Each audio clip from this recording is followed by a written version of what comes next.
Une bonne raison de se battre, par Quentin Clément. Troisième partie. Chapitre 3. Le raid.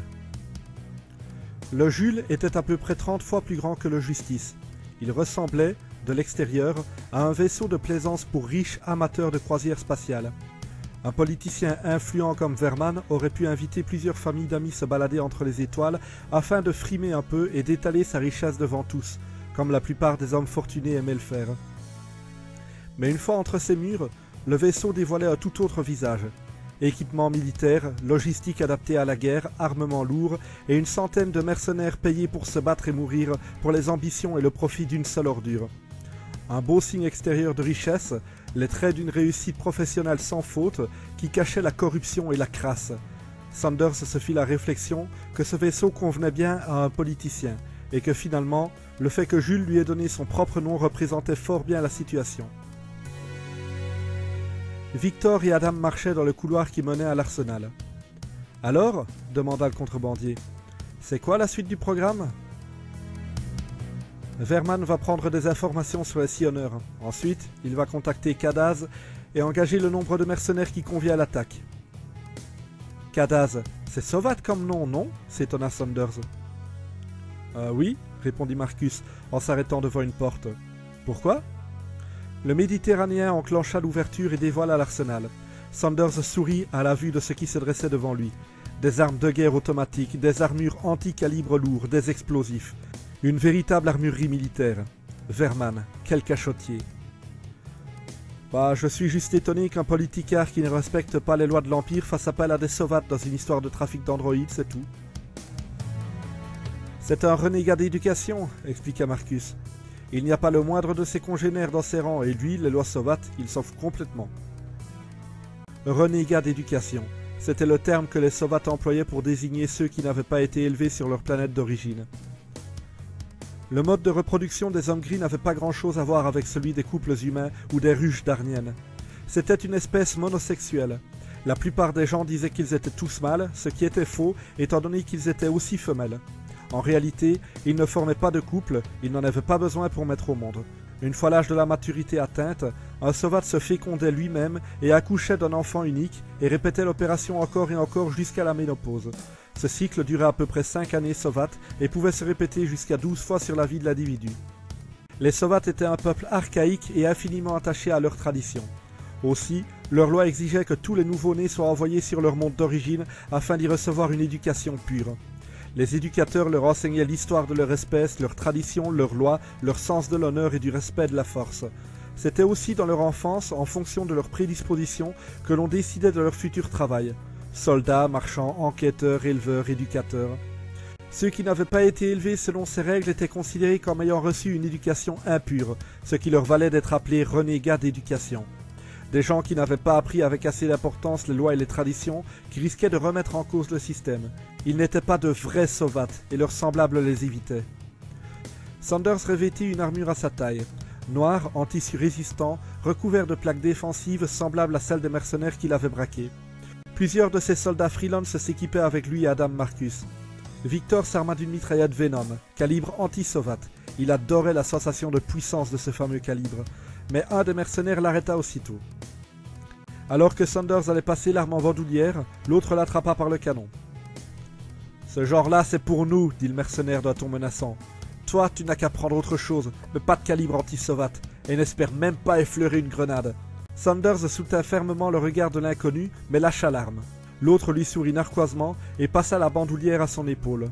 Victor se retourna vers l'arsenal et opta pour un pistolet mitrailleur léger. À peine furent-ils prêts que la voix d'un jeune homme se fit entendre dans l'interphone. « Victor Sanders, Adam Marcus, vous êtes demandés au bureau de Jules Verman.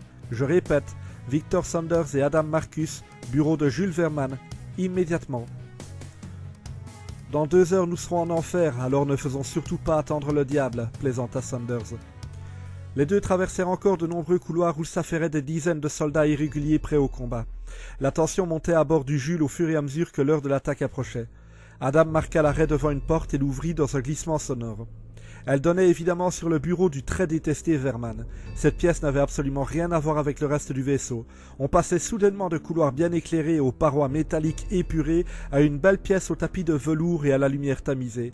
De nombreux diplômes et autres coupures de presse chantant les louanges de Jules Verman ornaient les murs tandis qu'une cheminée au feu holographique sur lequel trônaient plusieurs trophées offrait une lueur apaisante. Il y avait même un aquarium peuplé de poissons aux formes variées qui tournaient autour de petits bustes de pierre au visage de Verman. Sur le mur du fond était projetée l'image d'un Sovat au visage marqué de cicatrices. Sanders comprit immédiatement qu'il s'agissait de Kadaz, avec qui le politicien était en pleine discussion. « Ce qui m'étonne, dit le chef mercenaire sur le ton monocorde qui caractérisait son espèce, c'est qu'un homme comme Daniels ait ramené une caisse tracée jusqu'à sa base.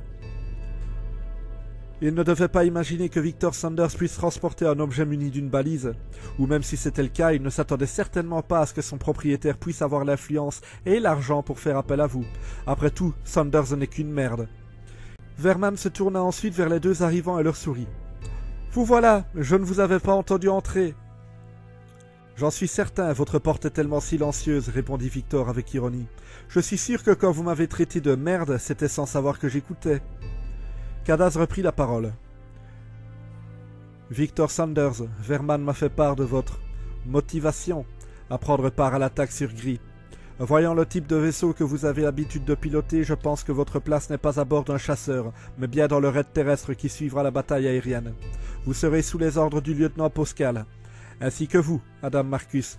Il commande la troupe à bord du Jules, je vous recommande de prendre immédiatement contact avec lui. »« Très bien, répondit Sanders. »« Et pour cette attaque aérienne, demanda Verman, de quelle force disposerons-nous ? » ?»« Je peux envoyer 100 chasseurs Raptor au point de rendez-vous d'ici 1 heure. »« 100 » s'exclama le politicien. « D'après mes renseignements, les sillonneurs ne disposent que d'une 30aine de chasseurs, et vous voulez me faire payer pour une 100aine de vaisseaux ? » ?»« D'après les miens de renseignements, la base de Daniels contient une défense anti-aérienne puissante et développée, qui fera feu sur mes Raptors avant même que la bataille ne démarre. Vous payez pour 100 vaisseaux ou vous attaquez seul avec le Jules. Suis-je clair ? » Verman se tourna vers Victor et Adam. « Vous êtes toujours là ? Sortez et fermez la porte !» Les deux obéirent. « Allons trouver Poscal, proposa Marcus avant de se remettre en route. Le lieutenant Poscal était dans le grand hall du vaisseau, inspectant ses troupes à présent prêtes au combat et hurlant sur ceux qui ne l'étaient pas encore. Le Jules devait atteindre le point de rendez-vous avec Kadaz dans 40 minutes à présent. Ensuite, l'infanterie qu'il commandait devrait rejoindre les vaisseaux transporteurs qui devaient les larguer sur la base ennemie. Il n'avait aucune envie de devoir expliquer aux Sovat que l'attaque allait être retardée à cause de quelques tirs au flanc. Victor et Adam marchèrent jusqu'à lui. Le Méditerranéen se mit au garde-à-vous et le salua à la façon de l'armée régulière. Adam Marcus, protection rapprochée de Jules Verman, à vos ordres, mon lieutenant. Sanders haussa un sourcil. Il s'était déjà fait la réflexion que son compagnon de voyage avait l'air d'un bon petit soldat. Probablement avait-il réellement un passé militaire. Victor Sanders se présenta-t-il à son tour avec beaucoup moins de cérémonie. On va dire que je suis aussi sous vos ordres. Le mercenaire les observa de haut en bas, les jaugeant. Il ne lui fallut pas une seconde pour se faire une opinion. Dès l'arrivée au point de rendez-vous, vous rejoindrez les transporteurs. Nos chasseurs ont pour mission de neutraliser la flotte adverse et d'accaparer les défenses AA. Marcus, vous êtes affecté au groupe sabotage. Vous atterrirez dès le début de la bataille à bord de transporteurs furtifs. Vous devrez anéantir les canons anti-aériens. Vous serez accompagné d'une équipe de démolition qui se chargera de remplir la mission. Vous êtes à la protection rapprochée d'un politicard ? Ici, vous devrez protéger l'équipe. C'est clair ? Oui, lieutenant. Alors rompez, go, go, go ! Et Adam s'élança vers un groupe armé. Poscal se tourna ensuite vers Sanders. « Quant à vous, vous êtes affecté au groupe de combat au sol. Une fois les défenses désactivées et le ciel sûr, nous pourrons envoyer le gros de nos troupes attaquer la base. Verman a peur qu'un bombardement détruise son paquet, alors nous n'aurons pas de bombes larguées pour affaiblir leur ligne. Vous devrez faire face à une forte résistance. Restez juste pas dans les pattes de mes hommes. Allez-y. »« Où ça ?» demanda Sanders. « Groupe de combat au sol, je vous l'ai dit !» hurla l'autre. Victor observa autour de lui. Il y avait 6 groupes de mercenaires et tous se ressemblaient trait pour trait. « C'est lequel de groupe ?»« Celui-là, bordel !» hurla Poscal de plus belle en désignant un groupe du doigt. Sanders salua le lieutenant d'un signe de la main et rejoignit son groupe sans se presser. À présent, l'ambiance était plus calme. Tous les hommes étaient prêts et attendaient le rendez-vous avec Kadaz et le dernier départ de beaucoup d'entre eux. Sanders les observait sans leur adresser la parole. Les mercenaires. Des gens bien énigmatiques. Donner sa vie pour autrui, quelle idée stupide. Pour un homme comme Verman en plus, un politicard véreux qui allait les faire tuer pour garder secret son trafic illégal. Encore les militaires pensaient se battre pour de bonnes causes, pour le bien de leur pays, de leur planète, pour protéger leur famille de ceux qui voudraient les attaquer, etc. Même si, dans le fond, eux aussi se battaient pour des politiciens, ils ne s'en rendaient pas compte et croyaient sincèrement servir de bonnes causes. Mais les mercenaires... Sanders pensait qu'ils choisissaient cette voie plutôt que l'armée régulière parce que eux, justement, avaient conscience de cette réalité. Tant qu'à se battre pour des politicards, autant y aller jusqu'au bout. Mais comment pouvait-on se rendre compte de ça et quand même aller mourir pour des gars comme Wehrmann? Sanders avait risqué sa vie quelques fois déjà, et il était certain d'une chose, l'argent, ce n'était pas une bonne raison de mourir. Mais dans le fond, y en avait-il une? Une réelle bonne raison, de se retrouver face à une arme, de se faire tirer dessus et de crever le corps couvert de sang. Était-ce vrai qu'à ce moment-là, certains souriaient car ils savaient que leur mort n'était pas vaine et servait la bonne cause? Pouvait-on vraiment se dire un truc comme « c'est bon, je meurs en servant la bonne cause » Ou bien paniquait-on et même les plus braves pleuraient de peur de s'éteindre au dernier moment? Mourir pour une cause? La vie avait bien trop de valeur aux yeux de Victor Sanders pour se dire ça. Sa vie en tout cas. Une bonne raison de mourir, jusque-là il n'en avait jamais vu. Le temps passa lentement, mais finalement une alarme retentit, immédiatement suivie de la puissante voix de Pascal. « La cavalerie est là, les transporteurs arrivent, premier groupe au départ, pilote, maniez-vous !» Le premier vaisseau qui devait servir de transition entre le Jules et le vaisseau mère de Kadaz s'arrima et les premiers mercenaires formés au pilotage des chasseurs y entrèrent. Plusieurs groupes partirent ainsi. Lorsque Pascal appela les équipes démolition, Sanders vit Adam partir. Les deux hommes se firent signe et Marcus quitta le Jules. Lorsqu'on l'appela, Victor monta à bord du transporteur. Malgré les effets du mirage, il sentait petit à petit la peur monter en lui. Cela n'allait pas être une simple fusillade ou quelques tirs dans un bar miteux. Ici, il allait connaître la guerre. Les choses sérieuses allaient commencer pour lui. Le transporteur était un long vaisseau sombre et aux parois métalliques froides. De part et d'autre de la cabine, les mercenaires étaient assis sur des banquettes courant sur toute la longueur, fermement harnachés au mur. Le calme régnait chez tous ces guerriers qui avaient probablement vu plus de guerre que de paix. L'un d'eux lisait même un livre sans se soucier de ce qui se passait autour de lui. Sanders trouva une place libre et s'y installa. Le harnais automatique se fixa autour de lui et le serra jusqu'à ce qu'il puisse à peine bouger. Il déglutit. Il redoutait tout ce qui l'attendait. Une balle sur le champ de bataille, un tir de canon sur le vaisseau avant même d'avoir atterri, une explosion. Il passait dans sa tête tous les films de sa possible mort. Mais ce qu'il redoutait le plus, c'était l'attente. Rester ainsi, assis, sans savoir quand ni comment il allait mourir. Juste attendre. Ne rien faire en sachant qu'à un moment le vaisseau pouvait exploser et tuer tous ceux à son bord. Il ferma les yeux et prit une grande aspiration, tentant de se calmer. Le transporteur se mit en mouvement. Sanders réprima une nausée. Ils avançaient vers le combat. Il entendit une communication. Raptor Alpha, contact visuel avec l'ennemi. Leurs chasseurs commencent leur déploiement. Engagez le combat, répondit la voix de Kadaz. Frappez les premiers. Bien, formation centre taureau, n'approchez pas des tourelles pour le moment. Immédiatement, les premiers tirs retentirent dans l'espace. Le son ne parvenait pas jusqu'au transporteur, mais Sanders pouvait voir éclater des flashs lumineux par la baie avant du vaisseau. La bataille faisait rage.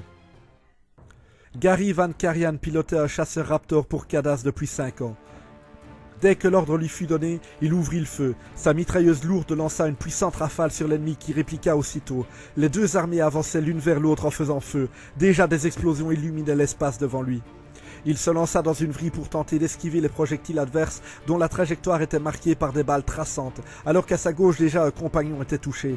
Un tir de torpille le prit pour cible. Gary eut à peine le temps de lancer sa manœuvre et le projectile frôla le Raptor pour aller percuter un autre malchanceux. Van Karian fit feu à nouveau. Ses balles traçantes semblaient être devant lui une ligne droite qui faisait sauter les adversaires qu'elle touchait. Aussi lança-t-il une rafale qui atteignit 3 sillonneurs, entraînant de nouvelles explosions.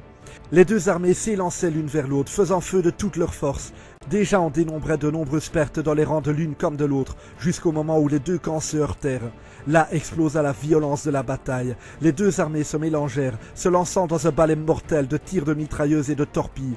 Les chasseurs ne ralentissaient pas l'allure, abattaient un adversaire, traversaient une explosion, esquivaient un tir adverse, répliquaient puis finalement heurtaient une torpille et mouraient dans une violente détonation. On entendait dans les communications des cris de guerre, des demandes d'aide, des hurlements de douleur, des ordres, des encouragements. « Je suis pris en chasse !» entendit Gary. « Position 412, 120, 30 !» Le Raptor fit feu sur son adversaire qui ne résista pas à la rafale. « Je te vois, tiens bon !» répondit Van Karian en remontant sa trajectoire. Il se mit face à son collègue qui était poursuivi par un sillonneur. Le mercenaire lançait son vaisseau dans des vrilles et des manœuvres exemplaires pour tenter d'éviter les tirs ennemis, mais l'autre ne le lâchait pas. « Gary, grouille-toi !»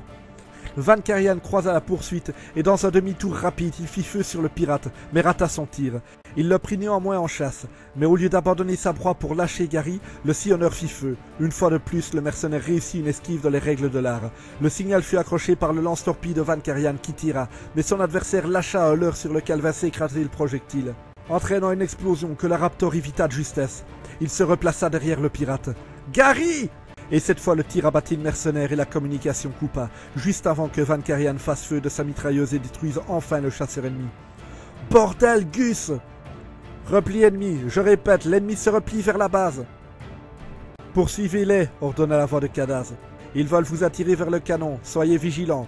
Vous devez accaparer l'attention des défenses AA pour permettre aux démolisseurs d'atterrir. » La chasse mercenaire poursuivit les sillonneurs qui fouillaient vers leur quartier général.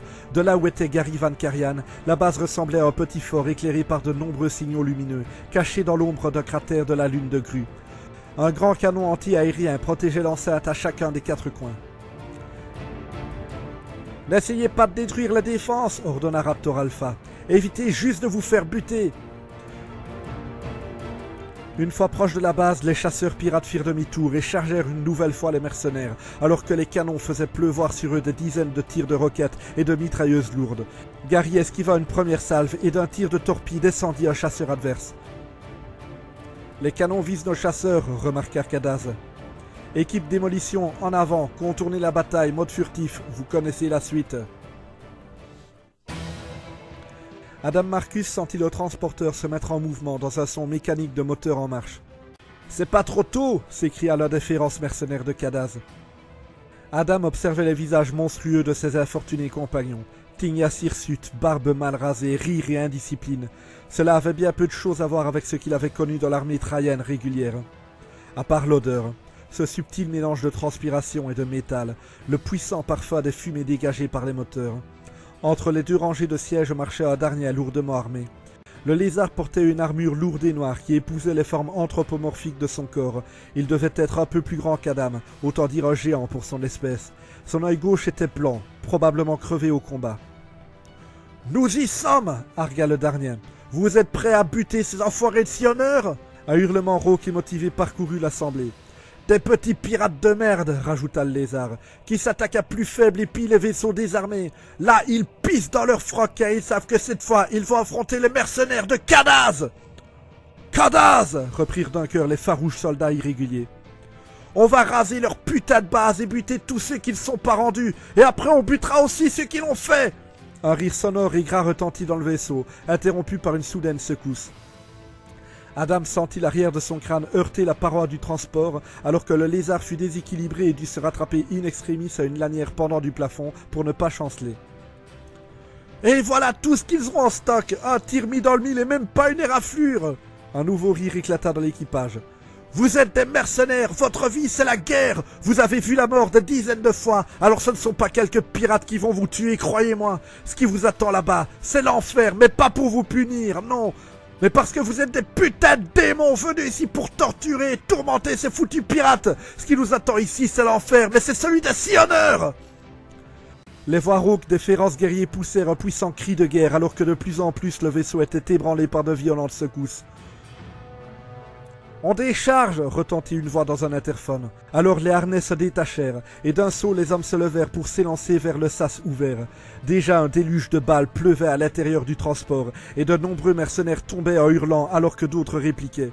« Bougez-vous le cul !» hurla le lézard en bousculant des hommes pour passer devant eux, afin de sauter du vaisseau en premier.